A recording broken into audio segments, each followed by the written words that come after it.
Wow, jadi itu gambaran yang diberikan pada awalnya, memberikan kita satu keterujaan yang tersendiri untuk kita berkongsi informasi lebih lanjut lagi berkaitan dengan program cubaan First Aircraft Reef yang akan direkodkan dalam MBOR nanti.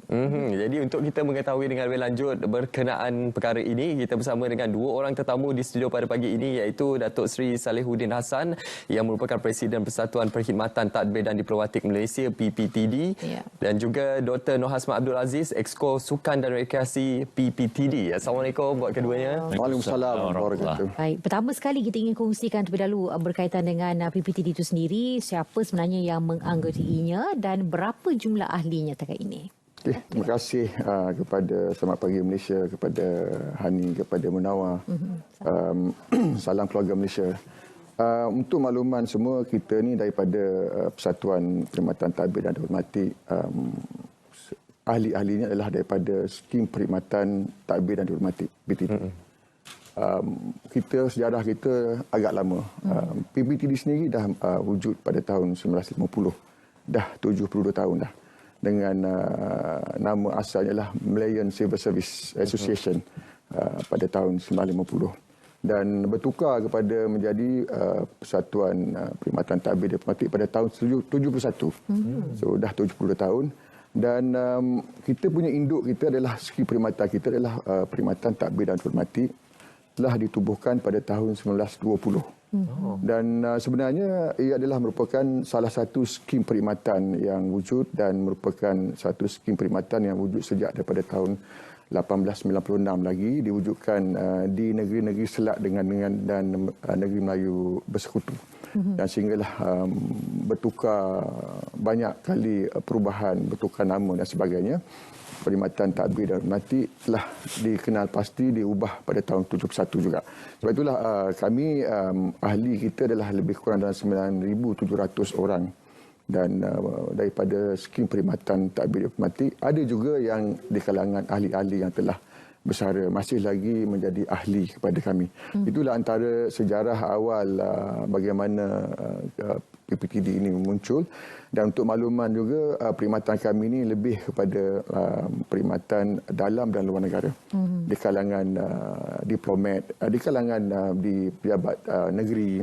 Negeri ini adalah negeri-negeri Melayu bersekutu yang macam Selangor, Perak, Pulau Pinang, Melaka dan sebagainya. Sebahagian daripada anggota pentadbiran negeri adalah di kalangan PTD. Begitu juga di pekat kementerian dan jabatan. Itu di antara urusan kami, dan kami ini lebih kepada melihat menggubal dasar dari segi aspek-aspek ekonomi, pembangunan, aspek trade antara bangsa dan sebagainya. Itulah antara skim perkhidmatan PTD sendiri. Dan persatuan ini wujud adalah untuk menggabungkan tenaga ahli-ahli dan dalam menjaga kebajikan ahli. Dan juga dalam memberikan ruang kepada ahli untuk berpersatuan. Sebab kami ni semua sibuk dalam bidang berbeza dengan duduk di negeri dan sebagainya, ada luar negara dan sebagainya. Dan melalui PPTD inilah ahli-ahli kita dapat bersama-sama berpersatuan dan mengadakan aktiviti-aktiviti di luar pada tugas hakiki. Dan kita menggalakkan ahli untuk membudayakan kebolehan masing-masing, sebab masing-masing ada kebolehan. Dan sebab itulah maka lahirnya lah kumpulan ini. Kita ada tim ahli-ahli kita yang sampai ke peringkat antarabangsa. Dr. Asmat sendiri pernah memecahkan Malaysia Book of Record pada tahun ini. Itu adalah the longest cycling dekat Sepang International Circuit. 24 jam pada tahun ini. Itu antara kita rasa bangga untuk kita menonjolkan keupayaan ahli-ahli kita ni dalam berbagai-bagai bidang. Kita ada one lady nama dia Sheila Sami Velu, memecahkan rekod 20. Dia pemegang rekod. Rekod half marathon. Wow. Negara. Sampai sekarang lagi masih lagi rekod tu dipegang. Belum dipecah lagi. Begitulah antara benda perkara-perkara yang katakan termasuklah kita punya tim-tim yang melibatkan diri dalam bidang 4x4, banyak terlibat dalam social CSR. Semasa banjir mereka turun Walaupun melalui dan tanpa melalui persatuan, mereka ada kelab-kelab tersendiri. Tapi bergabung dengan persatuan kita. Alhamdulillah. Pastinya banyak program yang telah dilaksanakan di bawah PPTD itu sendiri. Dan salah satu program yang kita cukup teruja untuk kita kongsikan bersama dengan keluarga Malaysia adalah program cubaan First Aircraft Reef Malaysia Book of Record. Jadi mungkin boleh kongsikan kenapa memilih untuk menenggelamkan bangkai kapal terbang lama ini dan apa objektif yang cuba dicapai dalam hal ini? Kita rasa ini adalah satu perkara yang belum dibuat percubaan di Malaysia. Sedangkan di negara lain dah ada. Apabila kita buat kajian, di Jordan dah ada, di Turki dah ada, di Bahrain, in fact dekat Indonesia pun dah ada, Thailand dah ada. Dan sebenarnya ini pertamanya adalah minat di kalangan ahli. Minat ahli kita ada 150 divers lebih kurang dan ada 2 jurulatih. Mungkin Munawar dan Hana sekiranya berminat boleh bersama-sama kami. Kami boleh melatih dan sebab itulah kita nak memberikan ruang kepada kita punya tim kita ini untuk memberikan sumbangan. Ini lebih pada selain daripada memecahkan rekod, mereka juga adalah akan juga memberikan peranan dari segi conservation, dari segi pemeliharaan alam sekitar. Sebab kita selain daripada aircraft reef ini, sebelum ini mereka telah membuat beberapa aktiviti selaman dalam memelihara tukun-tukun dan juga reef coral reef yang kerosakan dan sebagainya. Mereka bersama-sama dengan Jabatan Perikanan telah banyak aktiviti yang dah dibuat.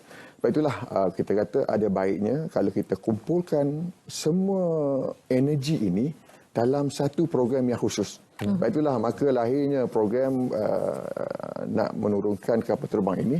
Pada kebetulan pula kita telah disumbangkan 2 rangka kapal terbang yang telah tidak digunakan oleh Dokken dan daripada itulah bermulanya lah perjalanan kami untuk menurunkan kapal terbang ini. Ya, baik. Dr. Azmat, saya tanya sebab pernah menciptakan rekod sendiri. Kali nak menciptakan rekod baru yang seperti ini. Jadi kalau di segi aspek keunikan ataupun apa sebenarnya kebitaraan yang ada dalam sebuah projek itu, contohnya projek ini, untuk bagi MBOR itu sendiri iktiraf, ia adalah sesuatu yang perlu boleh diiktiraf untuk dimasukkan sebagai rekod juga. Kita dah plan macam Dr. sebut tadi, our PPTD diver ni dah plan ni daripada 2020. Tapi masa itu kita dengan PKP susahlah kita laksanakan. So 2021 kita approach sebab kita tengok memang dekat Malaysia ni tak ada lagi rangka kapal terbang menjadi tukun. Jadi dia panggil tukun tiruan lah sebagainya. So kita approach Malaysia Book of Record dan Malaysia Book iktiraf kata dasahkan ini boleh menjadikan one of the record lah. So satu benda yang kata orang dalam 2 dalam 1 lah. Macam Dr. Sri sebut tadi, selesai daripada untuk kita nak conserve alam sekitar, same time kita PPTD pun boleh kata mencipta sejarah. So kalau kita nak buat satu benda tu, maksud saya kata tu we do our best lah untuk capai satu benda yang tahap yang tertinggi kalau boleh. Seperti yang doktor nyatakan tadi, ideanya bermula pada tahun 2020 tapi kekangannya disebabkan oleh pandemik COVID-19. Mungkin boleh kita perincikan lagi berapa lama sebenarnya tempoh perancangan tersebut dan juga sehinggalah ke tempoh penenggelaman bagi bangkai pesawat tersebut. 2020 hingga 2021 kita plan 2020 tapi sampai 2021 kita start because kita nak jumpa meeting pun quite difficult because untuk makluman kami ni semua ni ada kerja hakiki. Kerja yang untuk PPTD ni ada merupakan luar waktu pejabat. So kami nak meeting pun malam dan weekend. So bila itu yang buatkan kekangan tu. Kena pula bila PKP nak berjumpa pun tak boleh. Selalu online. Bila mesyuarat online ni dia nak dapat objektif tu quite difficult juga lah. Susah sikit lah. So 2021 bila dah dapat kepastian daripada Malaysia of Record dan masa itu kita gerak kerja dia lebih pantas lah. Even masa sekarang ni sebulan 2 sebelum next week ni almost seminggu tu 2-3 kali kami bermesyuarat. Pastikan perjalanan program ni dapat dilaksanakan dengan jaya. Ya, pasti tentang cabaran selain daripada kekangan disebabkan COVID. Kita sebenarnya sedang dalam talian. Apa lagi cabaran yang lain untuk memastikan ia dapat direalisasikan? Bagaimana Dr. Asmat sebut tadi, kami ni ada tugas hakiki masing-masing.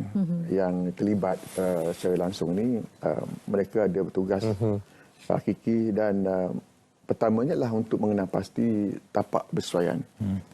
Mereka terpaksa ambil cuti untuk pergi daripada, saya ingat dulu pada Tioman kita pergi Pulau Bidung, Pulau Redang dan sebagainya, dan akhirnya diputuskan dekat Lang Tengah, satu kepulauan di Pulau Redang juga. Dan kos setiap kali mereka pergi menggunakan pendudukan sendiri. Persatuan hanya membantu sedikit sebanyak dari aspek logistik saja. Dan perkara itulah yang agak sukar, dan of course lah yang paling penting adalah teknikal. Kita tidak mahu apabila kita membuat sesuatu itu ada masalah-masalah memberi impak kepada alam sekitar. Sebab itulah kami bekerja dengan rapat dengan tim daripada Taman Laut Jabatan Perikanan Malaysia yang memberikan segala spek. Kita kena patuh. Dan apabila kita bermula ni, dan sebab ni benda pertama nak diadakan, melibatkan kos berganda sebab nak mematuhi semua aspek-aspek teknikal yang diputuskan. Itu antara cabaran-cabaran yang kita rasa daripada permulaan sampai dah orang kata apa, dah kecewa, separuh kecewa dan sebagainya, dan kita tetapkan juga untuk kita teruskan. Alhamdulillah kita dah ready sehingga kita akan minggu depan kita akan ke Pulau Laut Tengah. Alhamdulillah. Satu persoalannya lah, dalam banyak-banyak lokasi cantik di seluruh negara, kenapa Lang Tengah? Okey, saya dah sebut tadi kenapa Lang Tengah. Pertamanya dia adalah di pulau ini yang kita tapak kita pilih ni menghadap ke Tanah Besar. Dia berada di bay, teluk di Pulau Lang Tengah tu. Yang bila kita dah buat tim teknikal kita sendiri, dah buat selaman, dia rasa lebih sesuai sebab tempat ini dia tiada undercurrent yang kuat. Dan kita nak perlukan tapak yang dalamnya lebih kurang antara 15 hingga 18 meter ke dalam. Dan itulah antara pemilihan-pemilihan, dan tapak tu mesti jelas. Dan tidak boleh ada koral-koral keliling. Sebab kita tak mahu merosakkan. Kita ingin membiakkan koral. Apabila kita turunkan kapal ini, koral-koral akan pergi membiak di tempat itu. Sebab itulah antara nak sesuaikan segala benda, dan of course Taman Laut memberikan kata putus di sini sesuai. Sebab itulah yang banyak kali mereka kena pergi, even last week pun pergi lagi tengok di mana menghadap ke mana sesuai dan sebagainya. Itulah antara specialnya kenapa Pulau Laut Tengah dipilih. Mungkin penonton juga tertanya, apakah model kapal terbang yang ditenggelamkan untuk dijadikan sebagai tukun tiruan ini? Kita ada dua model. Chieftain, dia punya model kapal terbang ni. So yang paling besar, yang kalau kita tengok dalam gambar tadi yang warna kuning tu, tu 8 tempat duduk. Okey, dan lagi satu yang kecil 4 tempat duduk. So basically kapal terbang ni memang dah tak boleh digunakan lagi. So macam Munawar sebut tadi bangkai, tapi kita kata rangka kapal terbang lah. So rangka tu kita akan pihak teknikal dah keluarkan benda-benda yang tak sepatutnya boleh mencemarkan alam sekitar. So kita akan insyaAllah minggu depan lah akan menjadi tempat koral membiak lah, Datuk Seri sebut. Kita akan buat apa ni, saya dah minta dipastikan supaya dia punya kabin tu penyelam boleh masuk kemudian. Dan kita akan buat tingkap, semua ikan akan keluar masuk dan sebagainya. This is orang kata apa, salah satu daripada penarik. Sebab yang pentingnya menjadi coral reef, aircraft reef yang pertama kat Malaysia akan mendapat sambutan daripada divers seluruh dunia. Mereka dah, bila saya buka divers map ni, mereka dah nak tengok shipwreck ke, aircraft reef ke, mereka dah ada list. Bila kita termasuk dalam ni, dan kita akan menggalakkan pelancongan. Dengan itu kita berharaplah, sebab persekitaran kepulauan di Redang itu dah cantik. Tambah satu lagi daya penarik. Itulah hasrat kami daripada PPTD lah sebenarnya. Ya, dan salah daripada hasrat lagi adalah tentunya untuk melestarikan alam sekitar, dan dalam masa yang sama kita nak lebih khusus lagi tentang peranan tukun itu sendiri dalam memperbaiki eko. Apa sebenarnya boleh kita kongsikan lebih lanjut? Bagaimana dapat membantu? Sebenarnya tukun ini adalah tukun tiruan ni, perkara ni bukan perkara yang baru. Dah ada tukun tanah lembik, tukun tanah lembut, tukun bulat dan sebagainya yang menjadi tanggungjawab Jabatan Perikanan. Pertamanya adalah untuk membiak ikan untuk menggalakkan pembiakan ikan, jadi rumah baru ikan. Dia ada juga yang kedua adalah unjam. Unjam ni adalah benda-benda yang lebih lebih temporary, daun, kelapa dan sebagainya. Semua tempat pembiakan ikan. Tetapi apabila tukun ini diturunkan, ikan akan membiak, koral akan terus berkembang di situ. Dan selain daripada yang dibuat cube dan sebagainya, kita ada juga tukun-tukun apabila kita menenggelamkan kapal. Tempoh tahun 2019 kita menenggelamkan kapal kapal nelayan daripada luar negara, daripada luar pencerobohan. Kita ada turunkan kapal APMM dekat Perairan Terengganu untuk dijadikan sebagai tukun. Itu antara benda-benda yang kita rasa satu perkara yang sentiasa dilakukan oleh Jabatan Perikanan dan juga oleh Lembaga Kemajuan Ikan Malaysia. Yang pertama itu adalah ini. Yang kedua adalah untuk mengelak apabila tukun ini dia buka tunda daripada negara luar masuk, mereka tidak boleh menggunakan pokok berkenaan sebab ada tukun. Itu antara benda dua antara satulah daripada, dan kita yang ini sebab tu kita ambil sebelah dalam dengan harapan tiada pencerobohan masuk daripada kapal-kapal luar. Sebab itulah kita pilih sebelah dalam Teluk di Lang Tengah. Okey, jadi kita dah mendengar banyak berkenaan dengan program yang telah dilaksanakan ini. Jadi Doktor mungkin boleh kongsikan sedikit Doktor berkenaan bila tarikhnya untuk kita menyaksikan program yang cukup bersejarah ini, untuk kita melihat rekod yang bakal dicipta dalam Malaysia Book of Record ini. Sebenarnya yang menama tengok dekat kita punya banner tu, tarikh dia 19 hingga 22 Mei, ini minggu depan. So 19 tu kita akan start turunkan kapal terbang tu sebab proses tu bukan macam kita teruskan. Dia memang take time. So 19 hingga ke 21 tu lah. So hopefully insyaAllah apa yang telah dirancang dia oleh pihak, kita ada tim teknikal yang diketuai oleh Docken Resources. Ini memang dia pakar lah untuk membuat tukun dekat Malaysia ni. So dengan macam Datuk Seri sebut tadi, Jabatan Perikanan, Taman Laut. So proses tu memang makan masa 2-3 hari lah. Oh, kita membayangkan sekali jadi. Bukan letak. Because kita faham, air ni atas tu nampak mudah. Bila dia masuk bawah tu, kapal terbang tu, kita dah kosong. Memang berat tapi still boleh dibawa oleh current air lah. Sebab tu kita ada pemberat dia, kita buat konkrit anchor dia untuk ikatkan rangka tu di bawah. To make sure bila ada ombak besar ke, current yang kuat, so benda tu tak akan bergerak. Baik. Proses yang dalam itu akan dapat dipertontonkan kepada khalayak nanti. Ada. Kita akan dokumenkan. Dokumen dan ada FB Live nanti. FB Live pun ada juga. InsyaAllah. Okey, jadi jangan lupa untuk sama-sama kita saksikan hari yang begitu bersejarah ini. Hari-hari bersejarah sebab mengambil masa beberapa hari. Pastikan dia dapat ditenggelamkan dengan baik dan menjadi tukun tiruan. Dan pasti ia akan memelihara juga sebahagian daripada kelestarian alam sekitar yang akan dijaga dari masa ke masa. Dan kita harapkan projek ini akan dapat diteruskan lagi selepas ini, insya-Allah. Kita akan jemputlah menawar dengan Hana pergi. InsyaAllah selepas ini.